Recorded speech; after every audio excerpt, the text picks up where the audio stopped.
மீட்பெரும் இரட்சகருமாகிய இறைமகன் இயேசு கிறிஸ்துவின் நாமத்தினாலே இந்த காலவேளையிலே என் அன்பின் வாழ்த்துக்களையும் ஸ்தோத்திரத்தையும் அன்பான கர்த்தருடைய ஊழியக்காரர்களுக்கு ஒவ்வொருவருக்கும் சொல்லிக் கொள்கிறேன். இதனால் காலவேளை தியானத்திற்காக எடுத்துக்கொண்ட தலைப்பு விசுவாச வீரர்களை பற்றிதான காரியங்கள். ஆதார வசனம் ரோமர் 1:17 வாசிக்கிறேன். விசுவாசத்தினாலே நீதிமான் பிழைப்பான் என்று எழுதியிருக்கிறபடி விசுவாசத்தினால் உண்டாகும் தேவ நீதி விசுவாசத்திற்கென்று அந்த சுவிசேஷத்தினால் வெளிப்படுத்தப்பட்டிருக்கிறது. 1517 அக்டோபர் தினத்தில் இங்கிலாந்து தேசத்திலே மார்ட்டின் லூத்தர் என்கிறதான தேவ மனிதன் இவ்வேத வசனத்தை படித்துவிட்டு அங்கே ஒரு பெரிய சீர்திருத்த புரட்சியை ஏற்படுத்துகின்றார்.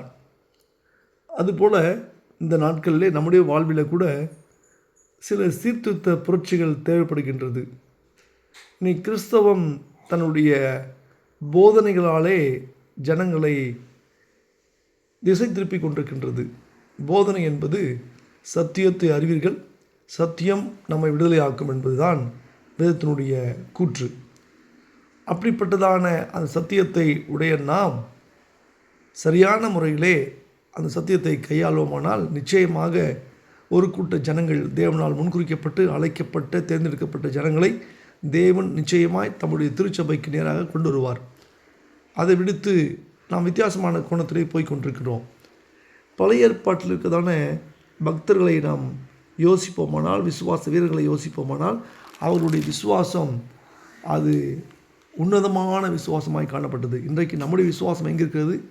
நம்முடைய விசுவாசம் ஜனங்கள் வாழ்க்கையிலே மாற்றத்தை ஏற்படுத்துவதல்ல, அகத்திலே மாற்றத்தை ஏற்படுத்தி விட்டு பின்னர் புறத்தினுடைய மாற்றத்திற்கு வந்தால் சிறப்பாக இருக்கும். அகமாற்றம் ஒன்றுமே இல்லை, புறமாற்றத்தை மாத்திரம் முன்னெடுத்து வைத்து கொண்டு கிறிஸ்தவம் எங்கேயோ வேறு பக்கமாய் திசை நோக்கி ஓடிக்கொண்டிருக்கிறது என்பதை பார்க்கின்ற பொழுது நிச்சயமாக மிகவும் வேதனையாக காணப்படுகிறது. இன்றைக்கு கிறிஸ்தவ ஊழியங்கள், கிறிஸ்தவ காரியங்கள் எல்லாம் விசுவாசத்தை விட்டுவிட்டு வேறு ஏதோ ஒன்றை செய்வது போல காணப்படுகிறது. வேதம் சொல்கிறது விசுவாசத்தினால் வராத யாவும் பாவம் என்று சொல்லி. இன்றைக்கு ஏதோ திசை நோக்கி கிறிஸ்தவம் ஓடிக்கொண்டிருக்கிறதை நினைக்கும் போது மிகவும் வருத்தமாய் காணப்படுகின்றது. அன்பான கர்த்தருடைய பிள்ளைகளே, அருமையான மார்ட்டின் லூத்தர் கிங் அவர்கள் இங்கிலாந்து தேசத்திலே ஒரு பெரிய சீர்திருத்த புரட்சியை ஏற்படுத்துவாரானால் இன்றைக்கு நாம் இத்தனை ஊழியக்காரர் இருக்கிறோமே, ஏன் நம்முடைய இந்திய தேசத்திலே ஒரு பெரிய சீர்திருத்த புரட்சியை ஏற்படுத்த முடியவில்லை என்று சொன்னால், நாம் நம்முடைய இருக்கிற இடத்துல நம்ம சாட்சி இல்லாதவர்களாக, தேவனுக்கு பிரியமில்லாத மக்களாக வாழ்ந்து கொண்டிருப்பதின் விளைவாகவே இந்த ஒரு சீர்திருத்த புரட்சியை கொண்டு வர முடியாமல் காணப்படுகின்றது. இங்கே நம்ம விசுவாச வீரர்களை பற்றி பேச வேண்டும் என்று சொன்னால் நிச்சயமாக பழைய ஏற்பாட்டை பார்க்கணும். அதே சமயத்தில் எபிரேயர் ஆக்கியோன் 11 மிகவும் சிறப்பாக எழுதி வைத்திருக்கின்றார்.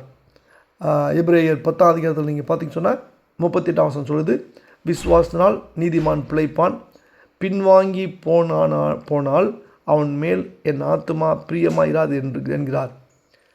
ஆகவே அதை தொடர்ந்து தான் அப்படியே 11 செல்லும் பொழுது அருமையான எபிரேயர் ஆக்கியோனுடைய வார்த்தைகள் மிகவும் சிறப்பாக காணப்படுகிறது. வாசிக்கட்டும். எபிரேயர் 11 1-2 வசனங்களை வாசிக்கட்டும். விசுவாசமானது நம்பப்படுகிற உறுதியும் காணப்படாத நிச்சயமாக இருக்கிறது. அதனால் முன்னோர்கள் நற்சாட்சி பெற்றார்கள். எதினாலே முன்னோர்கள் நற்சாட்சி பெற்றார்கள்? விசுவாசித்தார்கள். விசுவாசத்தினாலே தேவன் தம்முடைய ஜனங்களுக்கு பெரிய காரியங்களை செய்வதற்கு தம்முடைய விசுவாசத்தை கொடுத்து அவர்களை உயிர் பெறச் செய்திருக்கிறார். விசுவாசத்தை துவக்கிறவரும் விசுவாசத்தை முடிக்கிறவரும் ஆண்டவராகிய தேவன். ஆகவே அந்த விசுவாசத்தை துவக்குகிற, விசுவாசத்தை முடிக்கிற அந்த தேவனை நோக்கி நாம் தொடர் ஓட்டமாய் ஓட வேண்டும். ஏனென்றால் விசுவாசம் இல்லாமல் நாம் எதையும் செய்ய முடியாது.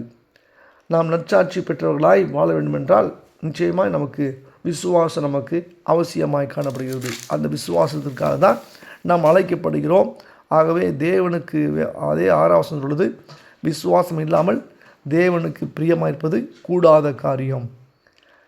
ஏனென்றால் தேவனிடத்தில் சேர்கிறவன் அவர் உண்டென்றும் அவர் தம்மை தேர்தலுக்கு பலன் அளிக்கிறார் என்றும் விசுவாசிக்க வேண்டும்.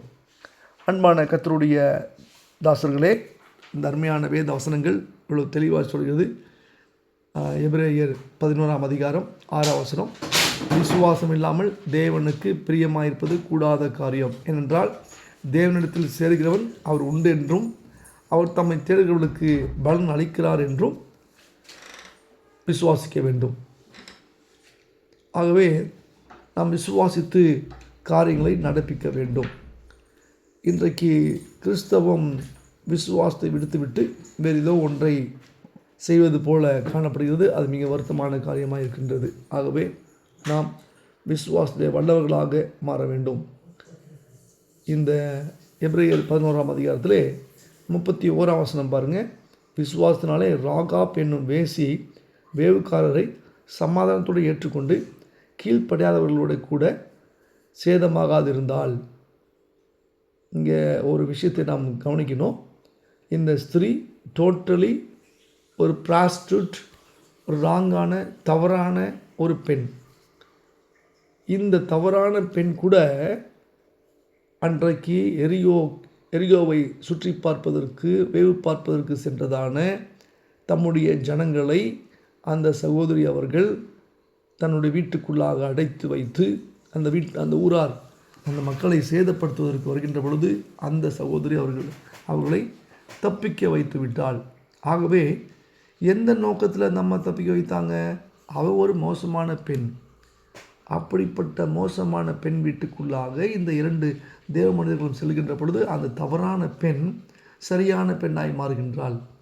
இன்றைக்கு நாம் செல்கிற இல்லங்கள், வீடுகள் எப்படிப்பட்டதாய் மாறிக்கொண்டிருக்கின்றது? விசுவாசத்தை கட்டி எழுப்புகிற வீடுகளாய் மாறுகின்றதா, அல்லது விசுவாசத்தை விட்டு பின்வாங்கி போகிற மக்களாக இருக்கின்றார்களா? நம்முடைய பேச்சு, நம்முடைய செயல்பாடுகள், நம்முடைய காரியங்கள் எதை நோக்கி மக்களை அல்லது விசுவாசிகளை அல்லது தேவனுடைய பிள்ளைகளை உந்தி தள்ளுகின்றது? பின்னோக்கி செல்ல வைக்கிறதா அல்லது முன்னோக்கி செல்ல வைக்கிறதா என்பதை சற்று யோசிக்க வேண்டும். 33ஆம் வசனம் பாருங்கள். விசுவாசத்தினாலே அவர்கள் ராஜ்யங்களை ஜெயித்தார்கள், நீதியை நடப்பித்தார்கள், வாக்குத்தத்தங்களை பெற்றார்கள், சிங்கங்களின் வாய்களை அடைத்திருக்கின்றார்கள். அப்படி என்றால் விசுவாசத்தினாலே தேவன் தம்முடைய ஜனங்களை வல்லவர்களாக, தேவனுக்கு பிரியமானவர்களாக அவங்க ஏற்படுத்தியிருக்கின்றார். 39ஆம் வசனம் பாருங்கள். இவர்கள் எல்லாரும் விசுவாசத்தினாலே நற்சாட்சி பெற்றும் வாக்குத்தத்தம் பண்ணப்பட்டதை அடையாமற் போனார்கள். பெரிய ஒரு அங்கே மோசமான ஒரு கடினமான அல்லது வசனமாய் காணப்படுகின்றது. அவங்க நற்சாட்சி பெற்றார்கள், ஆனால் வாக்குத்தத்தம் பண்ணப்பட்டதை அடையாமற் போனார்கள். வாக்குத்தத்தம் பண்ணப்பட்டதான குமாரனாய் கிறிஸ்துவை அவர்கள் அடையாமற் போனார்களே. அதாவது வாக்குத்தத்தம் பண்ணப்பட்ட தேசத்துக்குள்ளாக நீண்ட நாட்கள் வாழாமல் போனார்கள். ஆகவே நாம் நம்முடைய விசுவாசத்தை துவக்குகிற அல்லது விசுவாசத்தை முடிக்கிற கிறிஸ்துவை நோக்கி தொடர்ந்து நம்முடைய போராட்டங்களை, நம்முடைய வாழ்க்கையினுடைய ஊழியங்களை, நம்முடைய காரியங்களை, நமக்கு உண்டான தேவைகளை எல்லாவற்றையும் அவரிடமிருந்தே பெற்றுக்கொண்டு அவருக்காக ஊழியம் செய்து அவருடைய நாமத்தை மகிமைப்படுத்தவும் அவருடைய ராஜ்யத்தை ஸ்தாபிக்கவும் நாம் அழைக்கப்பட்டிருக்கிறோம் என்பதை மறந்துவிடக்கூடாது. நம்முடைய ராஜ்யத்தை கட்ட வரவில்லை, நாம் தேவ ராஜ்யத்தை கட்ட வந்து கொண்டிருக்கிறோம்.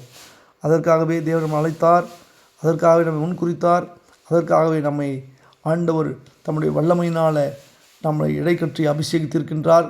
அதே போல் அதற்காகவே நாம் வாழ்ந்து அவருடைய நாமத்தை மகிமைப்படுத்த நாம் அழைக்கப்படுகிறோம் என்பதை மறந்துவிடக்கூடாது. தேவன் தாமே நமக்கு அப்படிப்பட்டதான கிருபையை கொடுத்து நாம் இன்னும் விசுவாசத்தை வளவலாய் மாறத்தக்கதாக பலனையும் கிருபையும் ஆண்டாள் செய்வாராக. தேங்க்யூ. God bless you.